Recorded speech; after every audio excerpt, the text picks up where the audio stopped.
ایوب علیہ السلام 18 سال بیمار رہے، 18 سال بیمار رہے، کیڑے نہیں پڑے، یہ بکواس ہے۔ نبی کو اللہ ایسا نہیں بناتا کہ لوگ کو نفرت، دردیں تھیں ایسی جو ایسے مروڑ کے پھینک دیتی تھی۔ 18 سال جب اللہ نے صحت دے دی تو ایک آدمی نے پوچھا ایوب علیہ السلام بیماری کے دن یاد آتے ہیں؟ ہوں سنو گالوں، کہنے کہ وہ آج کے دنوں سے بڑے اچھے تھے۔ وہ توبہ توبہ توبہ، وہ کیسے اچھے تھے؟ کہ جب بیمار تھا تو روزانہ عرشوں سے ایک دفعہ اللہ کی آواز آتی تھی، ایوب کیا حال ہے؟ اس آواز میں جو لذت تھی وہ آج اس صحت میں کوئی نہیں ہے۔ یہ میرے نبی نے احسان فرمایا، ہمیں اللہ کا تعارف کروایا اور کہا جھکو اس کے آگے، اطیعوا اللہ و اطیعوا الرسول، اس کے سامنے جھکو۔ فلا ورب، اور اللہ نے کہا فلا وربک لا یؤمنون حتی یحکموک فیما شجر بینہم ثم لا یجدوا فی انفسہم حرجا مما قضیت ویسلموا تسلیما۔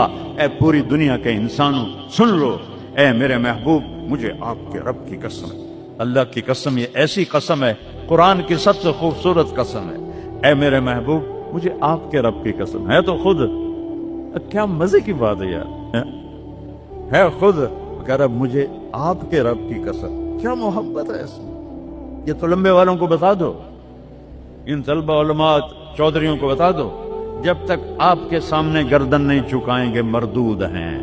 وہاں سید قریشی نہیں چلتا، وہاں غلامی رسول چلتی ہے۔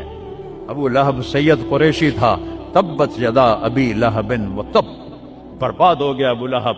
بلال غلام کا بیٹا، حبشی کا بیٹا، دادے دا نا آج تک میں نے کسی کتاب نہیں لکھا، حالانکہ میں زور لایا میں نے نہیں ملیا، وہ دیتے دادے دا کوئی پتہ نہیں کسے دا۔ اور میرا نبی فرما رہا ہے بلال کی قبر کہاں ہے؟ شام میں۔ آپ نے فرمایا قیامت قائم ہوگی، میں سب سے پہلے قبر سے نکلوں گا، میرے دائیں طرف سے ابو بکر، میرے بائیں طرف سے عمر، اور میرے قدموں سے بلال نکلے گا، اور میرے لیے براق آئے گا، اور بلال کے لیے سرخ اونٹ نہیں آئے گی۔ بلال میرے آگے ڈرائیور بن کے چلے گا، میں اس کے پیچھے چلوں گا، میدان محشر میں پہنچیں گے تو میرا اللہ کہے گا بلال قم فاذن، بلال اٹھو، آج اذان بلالی سنا دے ساری دنیا کے مردوں عورتوں کو۔ تو جب وہ کہیں گے اللہ اکبر تو کیا مزہ ہوگا اس کا۔ تو یہ وہاں سکہ قریشی سید نہیں چلتا، وہاں محمدی سکہ چلتا ہے۔